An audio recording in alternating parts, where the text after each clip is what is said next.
Hello students, today we will discuss fundamental forces in nature and various laws of conservation. Fundamental forces में हम nuclear forces, electromagnetic forces, weak nuclear forces and gravitational forces की बात करेंगे. Nuclear forces, जिसको हम strong nuclear forces भी बोलते हैं, they are the strongest forces, but their range is very small. अगर हम स्ट्रेंथ की बात करें तो nuclear forces, electromagnetic forces, weak nuclear forces और ग्रेविटेशनल फोर्सेस में जो स्ट्रेंथ की रेशो है that is 10 raised to power 39, 10 raised to power 37, 10 raised to power 26 and 1. This is the range ratio of these various forces. यहां एक बात note करनी है कि जो स्ट्रॉन्ग न्यूक्लियर फोर्सेस हैं they are 100 times stronger than electromagnetic forces. Electromagnetic forces जो हैं वो चार्ज्ड पार्टिकल में होती हैं. न्यूक्लियस के बीच में प्रोटॉन्स भी होते हैं, न्यूट्रॉन्स भी होते हैं. प्रोटॉन को आपस में बांध के रखना तभी पॉसिबल है अगर अट्रैक्टिव फोर्सेस जो हैं वो रिपल्सिव फोर्सेस से ज्यादा हो. तो जो स्ट्रॉन्ग न्यूक्लियर फोर्सेस हैं वो इलेक्ट्रोमैग्नेटिक फोर्सेस से 100 टाइम्स स्ट्रॉन्गर है. अब हम एक एक करके इनकी बात करते हैं कि nuclear forces, electromagnetic forces, weak nuclear forces और ग्रेविटेशनल फोर्सेस जो हैं इनके इफेक्ट्स क्या क्या हैं. तो सबसे पहले बात आती है न्यूक्लियर फोर्सेस की, मींस स्ट्रॉन्ग न्यूक्लियर फोर्सेस की. They are the strongest forces but short range forces. Their range is very small. 1 Fermi, 10 raised to power minus 15 meter. That is within the nucleus.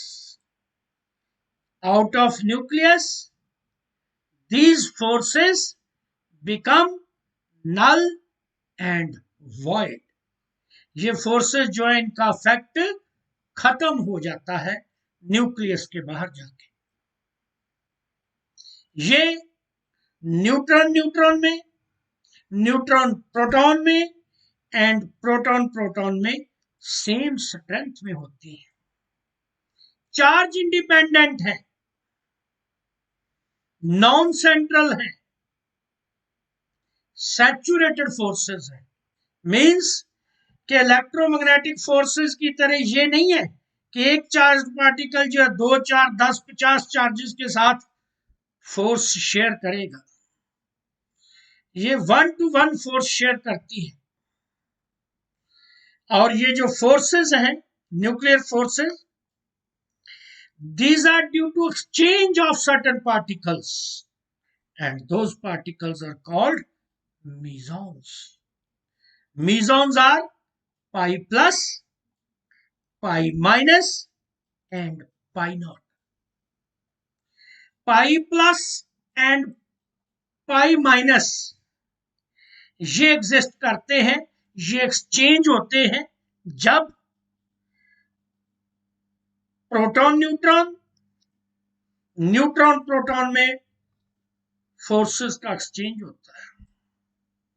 जब proton neutron में force exchange होती है तो pi not are responsible for this.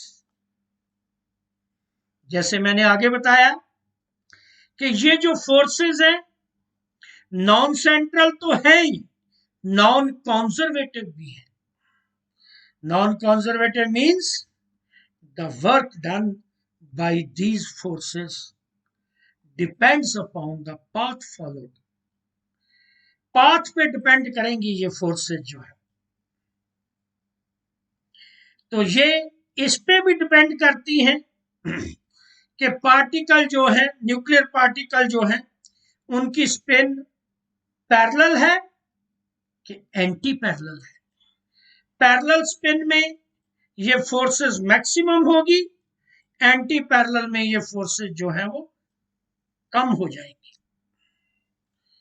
उसके बाद आती हैं electromagnetic forces. These are the conservative forces and central forces. Means कि पार्टिकल के सेंटर टू सेंटर ये जो है वेरी करेंगे। कंजर्वेटिव है, इनका जो वर्क डन है दैट इज पाथ इंडिपेंडेंट। जब भी कभी कंजर्वेटिव फोर्सेस की बात होगी तो पोटेंशियल एनर्जी का कंसेप्ट आएगा। पोटेंशियल एनर्जी की बात हमने तभी करनी है अगर force and hence the field जो है वो कंजर्वेटिव है। जैसे हम ग्रेविटेशन में पोटेंशियल एनर्जी की बात करते हैं, स्प्रिंग फोर्स में बात करते हैं, एंड इलेक्ट्रोस्टैटिक फील्ड्स में बात करते हैं। स्टैटिक चार्जेस के कारण जो फील्ड्स हैं उनके कारण हम पोटेंशियल एनर्जी की बात करते हैं। इंड्यूस्ड फील्ड्स के कारण, जो जनरेटर के कारण फील्ड प्रोड्यूस होते हैं, उनके कारण हम पोटेंशियल एनर्जी की बात नहीं करते। तो पोटेंशियल एनर्जी की बात हम सिर्फ कंजर्वेटिव प्रोसेसेस में ही करेंगे। तो ये जो फोर्सेस हैं they are the strong forces, they vary from few centimetres to hundreds of kilometers.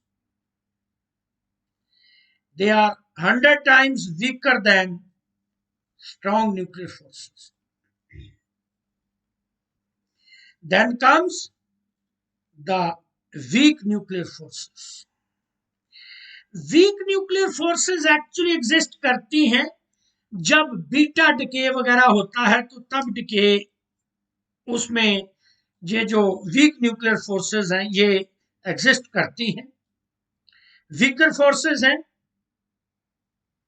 इनमें जो फील्ड पार्टिकल्स हैं वो बोसॉन्स हैं।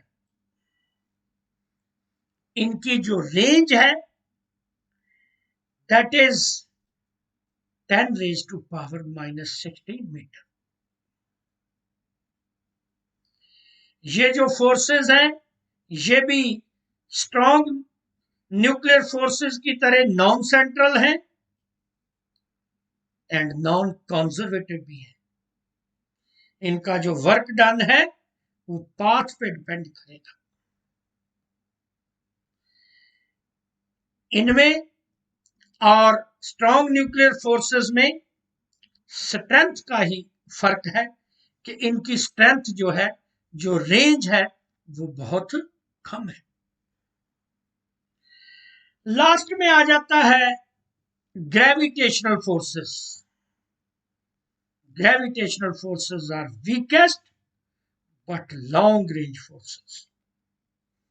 ये अर्थ और मून में भी है, अर्थ एंड सन में भी है। इनमें जो फील्ड पार्टिकल्स हैं जिनकी एक्सचेंज के कारण फोर्सेस ओरिजिनेट होती हैं उनको ग्रेविटॉन्स बोलते हैं। अभी ये रिलेशन जो है प्रॉपरली एस्टैब्लिश नहीं हो पाया। इसके पेपर जो है पब्लिश हुए हैं ग्रेविटॉन के बारे में, जैसे मीजॉन्स, इलेक्ट्रोमैग्नेटिक में फोटॉन्स, वीक न्यूक्लियर में बोसॉन्स। ये कंफर्म्ड है, इसमें पेपर तो पब्लिश हुए हैं बट अभी कंफर्म्ड नहीं है। These are the central forces. Centre to centre जो है ये एक्ट करेंगी और कंजर्वेटिव भी है। ग्रेविटेशनल फोर्सेस जो वर्क करेंगी उनका वर्क डन जो होगा that is independent of the path followed. Gravitational forces जो है ये वेरियस प्लेसेस में सेंट्रीपिटल फोर्स प्रोवाइड करती हैं। जैसे मून अर्थ के अराउंड रिवॉल्व करता है, अर्थ सन के अराउंड रिवॉल्व करती है, तो ये जो फोर्सेस हैं, ग्रेविटेशनल फोर्सेस हैं, वो सेंट्रीपिटल फोर्स प्रोवाइड करती हैं। जैसे कि आपकी इलेक्ट्रोमैग्नेटिक फोर्सेस जो हैं, they provide centripetal force to an electron to revolve around the nucleus. These were the various forces which exist in the universe. इसके बाद आ जाता है कंजर्वेशन लॉज।